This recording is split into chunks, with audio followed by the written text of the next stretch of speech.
You suck! Oh, for God's sakes, we ain't even 10 seconds yet into the video.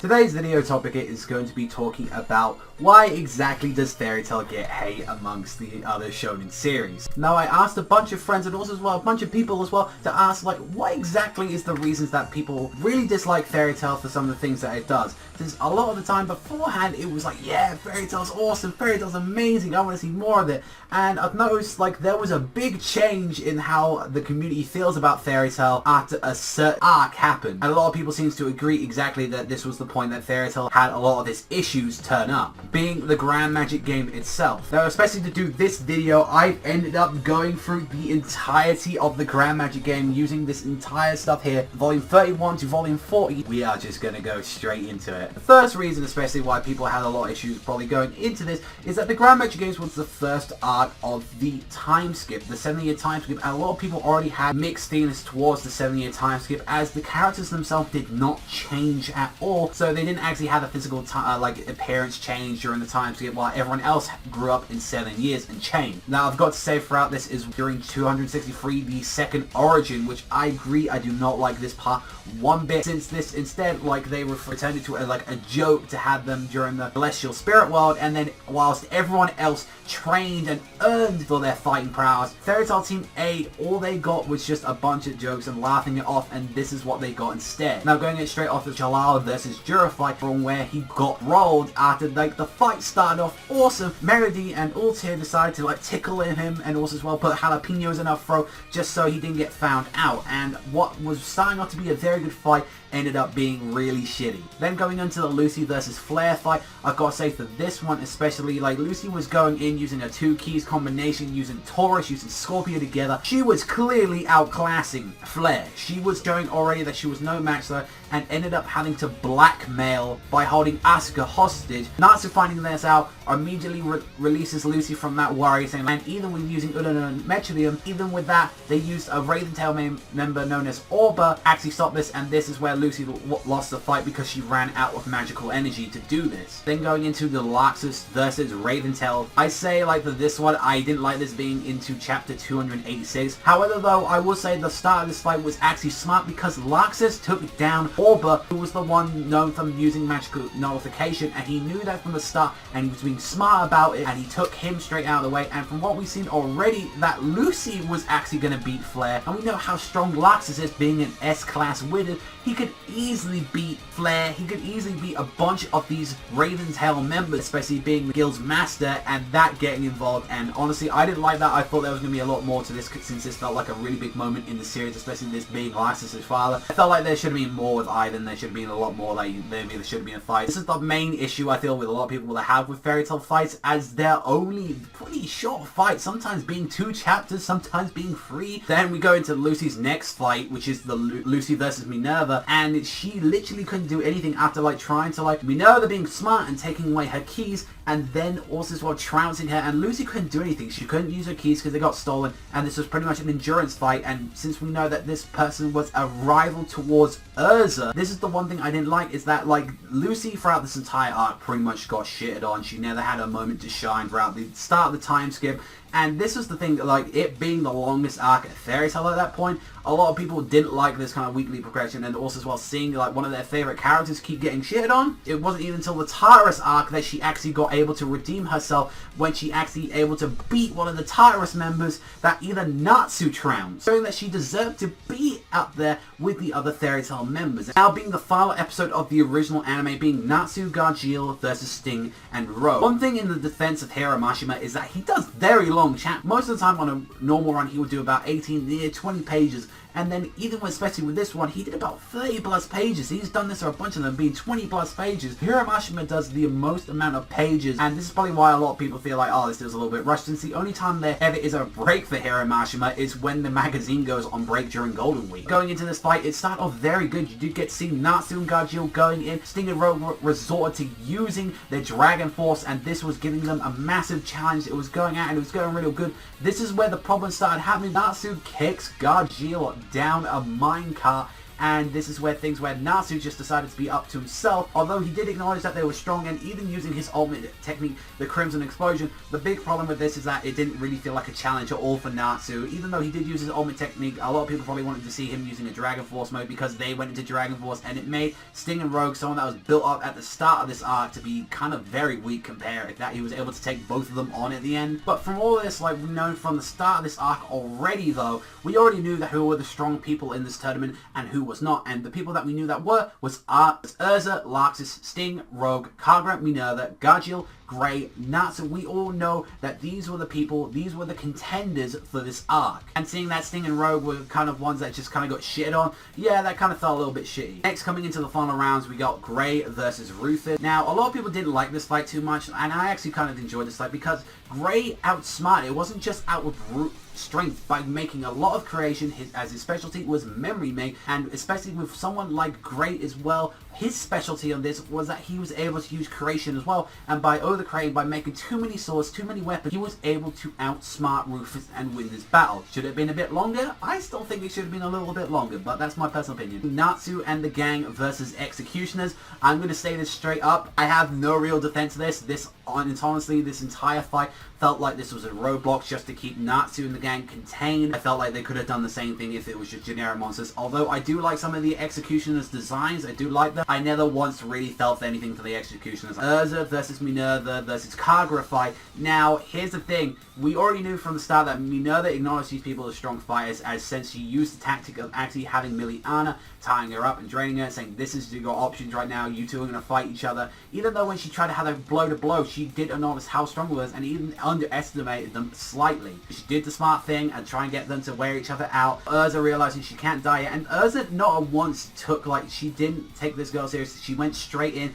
she went all out, she was going in, and they were going blow to blow, and I did like this fight a lot. But the thing is, though, that she emotionally lost this fight as she realized, once she attempted to kill this person, and also as well, even after all that, Urza went to go and risk her life to protect her. She, like, even though it wasn't a physical beatdown, she emotionally lost this fight. Minerva, getting what she wanted, took one of them out and then had to fight Urza. Now, here's the thing with this fight, a lot of people don't like the whole Nakagami armor part of this. The fact that, however, people do really forget about in this fight, she actually had to use her second origin just to even activate this armor. This is how strong it is. People forget that this armor is like one of the strongest ones because no one has worn this in about 10 years. They had this alongside with a combination of Mavis's tactics to actually go against some of these characters, and it was kind of a smart fight. Now going into the Laxus versus Juror. Now there was a chapter way long ago talking about the Magic Powerfinder, and we found out during this that Augur's power level was 120mm Black Lightning Cannon! 3,825, and Juror's Rumbling Fuji! being 8,544, double what Augur's is. So there should be no surprise that Augur would have completely got destroyed by this character. It was set up so many long time ago, and I don't think, from what we even saw as well, Augur specialized in range attacks, and no one was really expecting too much. Even if he was going to go in through a chapter 2, I feel like there wasn't too much of the character, and we even know that, like, Sting and Rogue was supposed to be the stronger character, even as well with Minerva being the strongest out of all of them. A lot of people seem to have an issue with this fight, mainly just being the fact that what exactly Laxus said was like, I'm all fired up. A lot of people even dropping the series at this point, which I feel like it's a cheesy line for Laxus to say, even acknowledging Natsu at this point. I even still to this day don't like the line, but to drop the series for it is very childish. Laxus went blow to blow for the guy. He was actually going in, and like, Laxus did manage to win, and the problem was with this, all of these fights came down in the same chapter. This is the part where he couldn't like do it. He had to give up and he sacrificed. He was like, I surrender, this is it. The very shitty ending to fight. I mean, people can argue like he was under a lot of emotional stress. I think it all happened all at once. It's like you can definitely see a theme in here that a lot of these fights are very rushed, and some of them like going too fast, and some of the moments in them are not that good. There are still some like very good like moments in this arc that people are starting to get, like the Gargiel versus Rogue fight was very good. You got E.N.D versus Shelia, you had Elfman versus Barkus, you had Natsu versus the future Rogue stuff, everyone versus the dragons, like finding out about the dragon graveyard set up for the gods of Ishgard, seeing like Igneel for the first time. Like there was a bunch of stuff in this arc that actually did have some positives to it. The main reason that a lot of people hate Fairy Tail for is because of its etchiness, its fast pacing, and these friendship power-ups that people... Going through all of this material, I feel like a lot of people saying, oh, Fairy Tail gets powered by friendship, and like, they've even said once before that a lot of like magic power is like derived from emotion. They've even seen like Xerath taking someone's life due to like how much he loved this person too much. It's like a big thing in the series. Saying that they get friendship power-ups, so legit had to use an entire like magical source just to even take down Minerva. Sue didn't like suddenly get a friendship power-up. He just happened to get up and he's like, oh, I'm ready to get serious now and take them out. It's kind of like friendship kind of power-up thing is a little bit how some people say, like they'll use it as any excuse. And then also as well, let's talk about one-shots. The majority of this arc, with the exception being Augur getting taken down and the Raventail members, how many of these fights were even one-shots? Lucy versus Minerva, not a one-shot. Al versus Juror, not a one-shot. Lucy versus Flare, not a one-shot. Grey versus Ruthless, not a one-shot. Natsu and the Executioners, not a one-shot. Gargiel versus Rogue, not a one-shot. Kind of starting to see here, and people saying that there was one-shots, and there are worse cases in Fairy Tail than one-shots. But this is in the same magazine, I have to remind you. Yuki Holder, Seven Deadly Sins, Yamada and the Seven Witches, Infection, Fuka, and Fire Brigade of Flames. Fairy Tail being one of its biggest series. Out of all of them, if you look at the magazines themselves for this like series, if you look at Weekly Shonen Magazine, you get to see what exactly some of these magazine covers have, where they have actual women in swimsuits and pretty much butt naked for the most part. Exception that occasionally having a front cover of the magazine, because unfortunately sex sells, as this is meant for a younger audience. This is a Shonen Jump, which is young boys, and young boys are very attracted to attractive female characters. Find it a bit ironic where, so let's have a look at some One Piece women. Ami, Robin, Perona, Rebecca, Hancock, Viola, Hoshi, Bonnie, Barrett, Hina, Ain, Nojiko, Porsche, Baby Thigh, even fucking Ivankov as of Tranny. How many of these characters are just straight up just hourglass figures with giant tits? I mean, One Piece does not get as edgy sometimes of what Fairy Tail does, but then calling it straight out when you've got characters looking like this, and then also as well seeing how sometimes what Robin and Nami would dress like in art, find it very ironic. And is what you gotta think about. Fairy Tail watchers and readers are mainly more just casual people. They don't go into analysis like most of the time, and I can guarantee you that a lot of people that read Fairy Tail probably aren't into One Piece, probably aren't into more deeper series. They just want to see the fight, they want to see the cool characters, and they want to see it. Just how they probably are. People are not like that. When it comes to any other shonen series, One Piece has a bad chapter, no one will really call it out because that's just how the fans are. They just refuse to look at stuff critically sometimes and just be fanboys over it. I think me even said with Bleach and Naruto fans sometimes, you know what, we're in the same department. I've been fanboying over the chapters. That's just how some reviewers are and all that. But most of the time and all that, I like to give you my honest opinions on the chapters. Not just straight up lie just to like please the One Piece fans or the Bleach fans or the Naruto fans. I tell you the truth about how I feel about these chapters. Go a little bit exaggerated on either the hate perspective and the like perspective. This entire video was just some clarification about why exactly some people might hate Fairy Tail and kind of my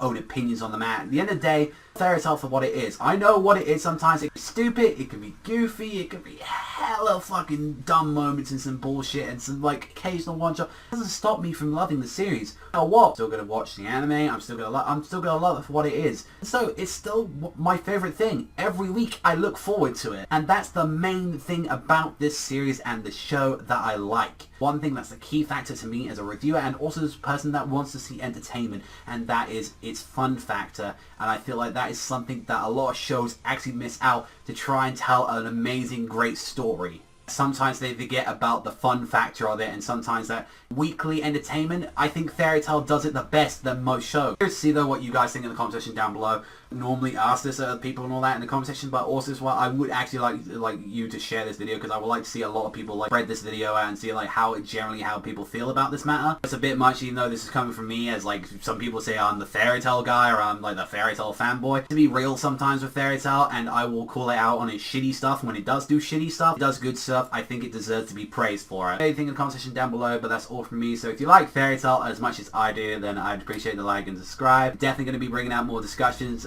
episodes, like anything that will be coming out of fairy tale, I'm definitely going to be talking about it. So watching as always, and I'll see you guys and you fairy tale fans next time.